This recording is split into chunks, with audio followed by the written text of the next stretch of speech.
जनाब आज की क्लास में हम थोड़ा सा डिटेल में डिस्कस करेंगे फैक्टर्स आउटसाइड द स्कूल्स को, ठीक है, how these factors create an influence on educational attainment, ठीक है। फैक्टर्स आउटसाइड द स्कूल को जो है जब भी आप अंडरस्टैंड करने जाएंगे तो 3 बेसिक एरियाज हैं, इस पर आपने काम करना है। Number 1 is a material explanation, number 2 is a cultural explanation and number 3 is a speech codes, ठीक है। ये 3 एलिमेंट्स आपके फैक्टर्स आउटसाइड द स्कूल में कवर होने अच्छे से चाहिए, ठीक है, कि भाई आउटसाइड द स्कूल फैक्टर्स किस तरीके से इम्पैक्ट क्रिएट करते हैं इंसान के एजुकेशनल अटेनमेंट के अंदर। समझ रहे हो मेरी बात, ठीक है। यानी कि आपके स्कूल से बाहर का एनवायरनमेंट, ठीक है। पहला एलिमेंट क्या है? Material explanation which is supported by the Marxist explanations, ठीक है। फिर हमारे पास जो दूसरा आइडिया क्रिएट होता है that is cultural explanation which rotates around the functional explanations, ठीक है, बिकॉज उनके नजदीक cultural factors are the core factors behind education attainment. Third one is speech codes, कि स्कूल के अंदर स्पीच कोड्स किस तरह से इम्पैक्ट क्रिएट करते हैं इंसान के एजुकेशनल सक्सेस के अंदर। अब मैं आपको थोड़ा सा आगे लेके चलता हूं। देखिए, cultural explanations including parental attitudes, values, speech codes and cultural capital, ठीक है। यानी कि हम कल्चरल एक्सप्लेनेशंस को डिफाइन करने जा रहे हैं कि भाई इसके अंदर कौन कौन से कोर फैक्टर्स होते हैं जो इंसान के अचीवमेंट में इंपैक्ट क्रिएट करते हैं, ठीक है। अब इसके अलावा फिर आगे हम बात करते हैं पेरेंटल एटीट्यूड, जाहिर सी बात है वही कल्चरल कैपिटल का पार्ट है, कल्चर को डेवलप करती है ये चीज। फिर आपके values, standards of your society, आप जो सोसाइटी में रहते हैं वहां पे एजुकेशन की वैल्यू क्या है। फिर आ गया स्पीच कोड्स का प्रॉब्लम और फिर आ गया कल्चरल कैपिटल का प्रॉब्लम। यानी कि ये एक्चुअली वो इश्यूज हैं जो इंसान की अटेनमेंट में बहुत ही वाइटल रोल प्ले कर रहे होते हैं, ठीक है। Explanation of working class underachievement focus on the cultural deprivation and the idea that working class family life lacks the attributes contribute to the middle class success। यानी कि सिंपल सी बात है, मैंने पहले भी एक्सप्लेन किया था आप लोगों को कि ये तमाम फैक्टर्स मिडिल क्लास और अपर क्लास के पास मौजूद होंगे और वर्किंग क्लास के पास ये तमाम चीजें नहीं होंगी, सही है, जिसकी वजह से वो अंडर अचीवमेंट का शिकार होंगे। ये बात समझ में आती है। अब अपने पास सबसे पहले मेंशन कर लें डॉगलेस को। डॉगलेस इज द सोशियोलॉजिस्ट जिसने आपके एक्चुअली एजुकेशनल कल्चरल एक्सप्लेनेशंस को सबसे ज्यादा फोकस किया है, DOUGLAS, डॉगलेस। अब कल्चरल एक्सप्लेनेशंस को जब भी आप एक्सप्लेन करने जाएंगे या तो आप फर्स्ट जहां पे आपने पहले लिखा था कल्चरल एक्सप्लेनेशन वहां पे आगे मेंशन कर दें डॉगलेस को आपने मेंशन करना जरूरी है। For example, notes the impact of education attainment in the variables such as parental attitudes expressed in terms of the level of encouragement and interest in child's education। अब देखो, if you are having a cultural capital ना, अब मैं अगर आगे बात करता हूं तो पहली क्या चीज आती है, डॉगलस ने क्या कहा, parental attitudes express in terms of the levels of encouragement and interest in child education. यानी कि बच्चों की एजुकेशन के ऊपर बच्चे पेरेंट्स कितना एफर्ट पुट इन कर रहे हैं, ठीक है। मिडिल क्लास में हमेशा कल्चर होता है, बच्चा जब भी घर से स्कूल जाता है, स्कूल से घर जाता है तो पेरेंट पूछते हैं भाई तुमने आज क्या किया, क्या पढ़ा। This is a part of the culture. समझ में आई बात। फिर आगे आता है फैमिली साइज, यानी कि larger the working class family mean the fear parental resource for each child. यानी कि क्योंकि नंबर ऑफ बच्चे स्टूडेंट्स नंबर ऑफ चिल्ड्रन ज्यादा होते हैं वर्किंग क्लास में, जो आप उनके इश्यूज की वजह से, तो ऑटोमेटिकली क्या होता है कि बच्चे के ऊपर जो कंसंट्रेशन होती है वो डिवाइड हो जाती है, सही है, जिसकी वजह से वो उस पर फोकस नहीं कर पा रहे होते। कल्चरल फैक्टर है। Position within the family, older children tend to achieve more than a younger member of the larger family, सही है। यानी कि यंग बच्चों को जो ओल्डर बच्चे होते हैं, जो पहले बच्चे होते हैं, उन पर ज्यादा फोकस होता है, आगे वाले बच्चों में फोकस नहीं होता। लिमिटेड और deficient care of babies in large family with fewer social and economic resources to devote to their care and upbringing. यानी कि जो बड़ी फैमिलीज के अंदर बच्चों पर कम डिवोशन इम्पैक्ट होता है, ठीक है, जिसकी वजह से क्या होता है, these are the cultural factors. Automatically क्या हुआ, cultural environment is not favourable for the working class kid. अब मैं इस बात को और आगे लेके चलता हूं, ठीक है।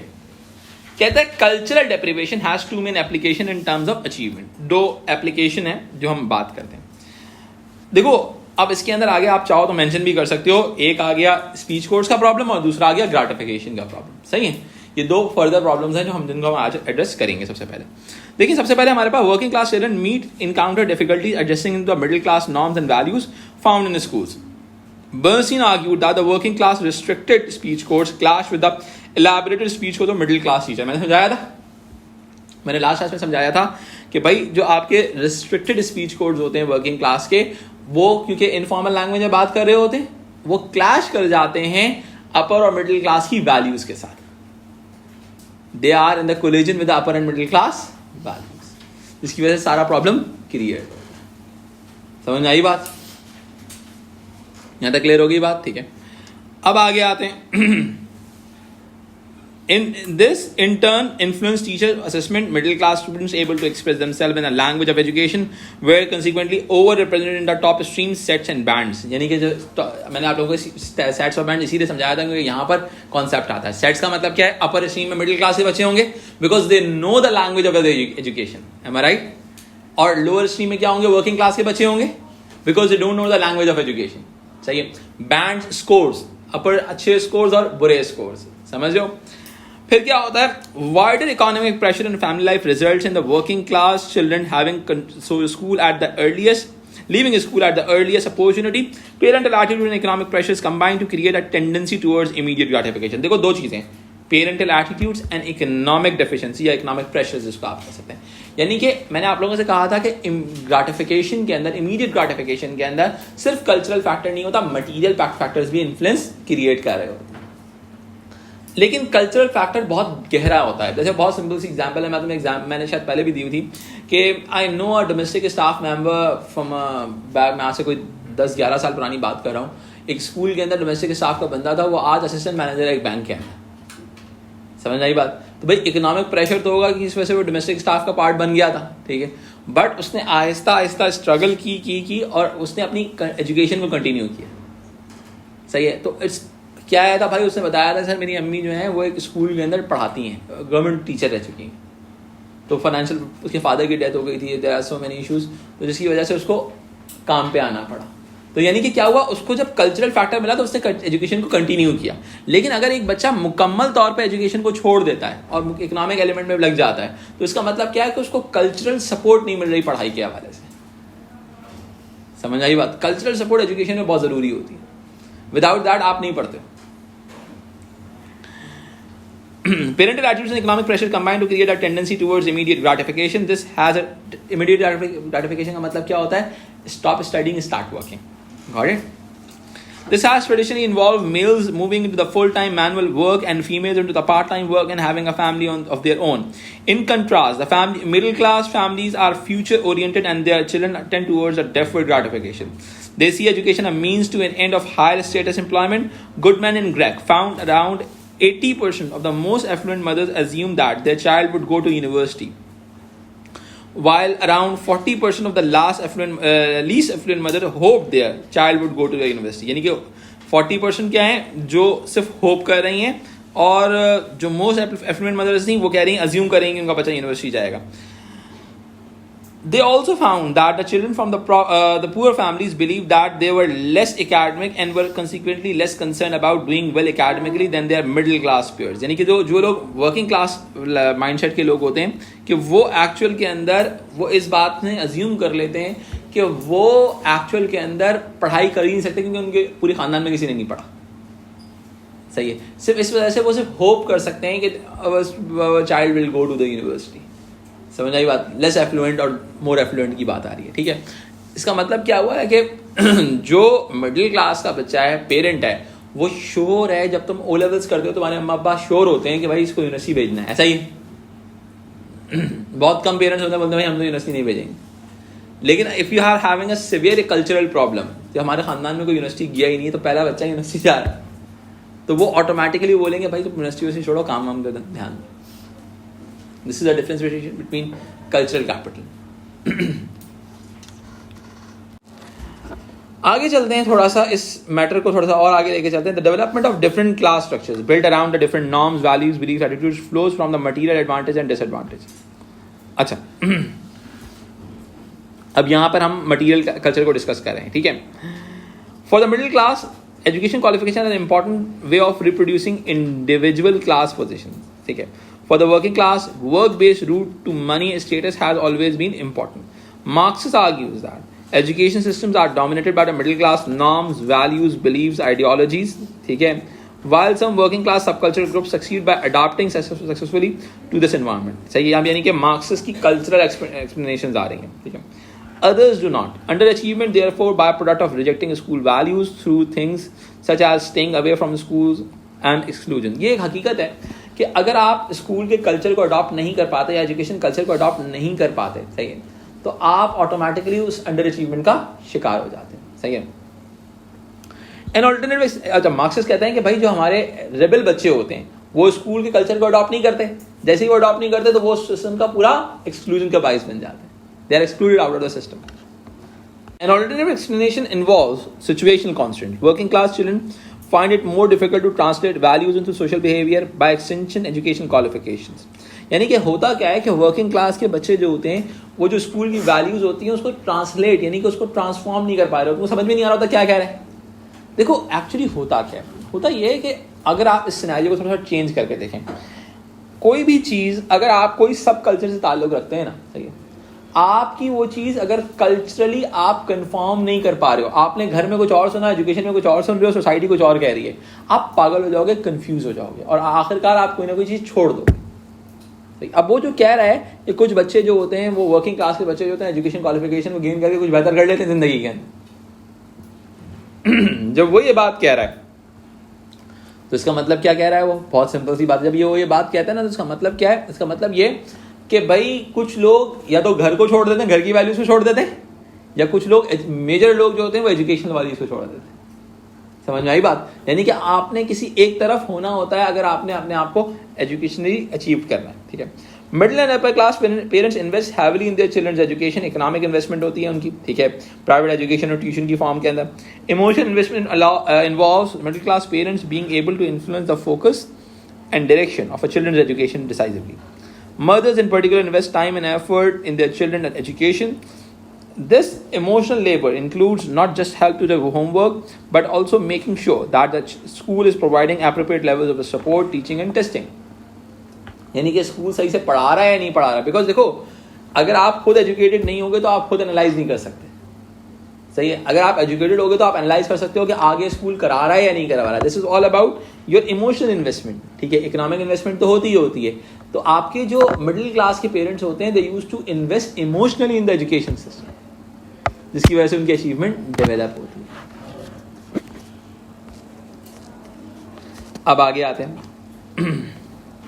इस चीज को अब थोड़ा सा मटीरियल एक्सप्लेनेशन की तरफ लेके चलते हैं. The relationship between material factors and education attainment. Traditional Marxist approaches favour materialist explanation with poverty and deprivation as the main source of differential achievement. Material deprivation, for example, involves a combination of factors that give working class students a disadvantage in education system. अब देखो, बहुत simple सी बात है. सबसे पहले poor diet and nutrition, food के problem खत्म नहीं होते. ठीक है. लैक ऑफ प्राइवेट स्टडी होती है. द नीड टू वर्क, यानी कि उनको वर्क अपनी फैमिली इनकम को सप्लीमेंट करना पड़ता है. More vulnerable to the illness and disease, कोई प्रॉब्लम आ जाए, कोई तबीयत खराब हो जाए तो उनको बेयर करना पड़ता है इस चीज़ को. अच्छा, इसके अलावा होता क्या है, डाइट, प्राइवेट स्टडी की बात कर ली, नीड टू वर्क और इलनेस. ये चार एलिमेंट्स को आपने पास ध्यान में रखना है जो कि कोर एलिमेंट्स हैं इस चीज़ के. द एरिया स्टूडेंट्स लिव इनमें also lead to disadvantage. Lack of community facility such as public library नहीं होती, कोई सपोर्ट नहीं होती.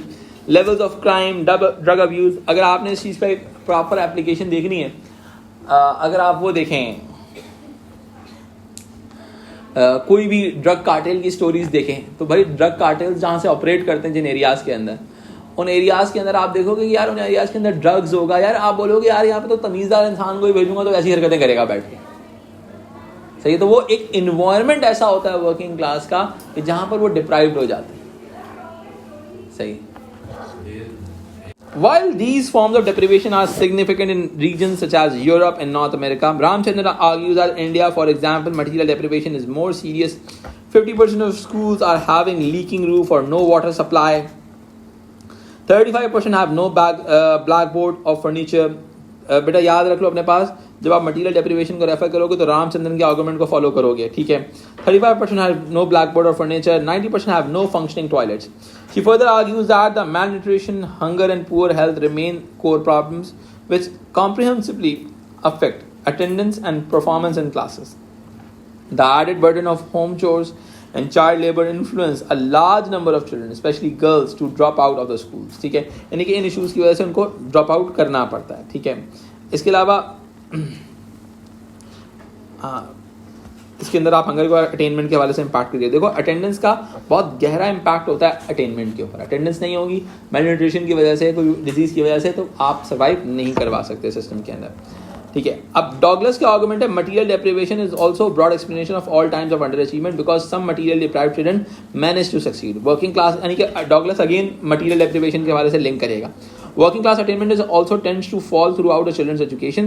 This implies that a school processes such as labeling, stereotyping, and low teacher-student expectation considered later are potentially significant explanation. Gesley and Dune suggest that the schools can make a difference. Levels of working class achievement can be raised, but the behavior and expectation of children can also increase the levels of material and cultural disadvantage that many working class children bring to school. यानी कि actually क्या हुआ, देखो, गेज़ले ने inside the school factors की बात की और डॉगलस ने किसकी बात की, कल्चरल फैक्टर्स की. ठीक है, डॉगलस ने कहा कि material factors are linked within school factors, labelling, stereotyping वगैरह के हवाले से. सही है, गेज़ले एंड ड्यून की अप्रोच आ जाती है. मटीरियल, डॉगलस ने जो मटीरियल फैक्टर्स को लिंक किया कल्चरल फैक्टर्स के साथ लिंक किया, और गेज़ले ने क्या किया कि इस चीज़ को, जो मटीरियल फैक्टर्स को लिंक किया किसके साथ बेटा, लेबलिंग और स्टीरियोटाइपिंग के साथ, इन स्कूल फैक्टर्स के साथ लिंक किया हुआ. ठीक है, अगर मैं गेज़ले को दोबारा एक्सप्लेन करूं, it's like Gazeley and Dunne suggest that schools can make a difference. Schools difference यानी कि वो क्या कह रहे हैं, इनसाइड द स्कूल्स के ऊपर ज़्यादा फोकस करें कि भाई लेट्स सपोज अगर एक बच्चा मटीरियली डिप्राइव्ड या कल्चरली डिप्राइव्ड है, तो वो एक्चुअली अगर स्कूल्स उसको अगर अंडर अचीव ना करें, अगर टीचर्स एक्सपेक्टेशन हाई रखें, हाँ ये कर सकता है, वो कोशिश करें, तो ऑटोमेटिकली वो चीज़ पॉसिबल है. हम क्या करते हैं, वर्किंग क्लास के बच्चे को कल्चरल डेप्रिवेशन की वजह से, दिस फैक्टर दैट फैक्टर की वजह से हम क्या करते हैं, हम उसको उठा के क्या कर देते हैं, हम उसको उठा के डाल देते हैं बिल्कुल साइड लाइन, पूरा उसका गेम खराब हो जाता है. एनी कन्फ्यूजन टेल है?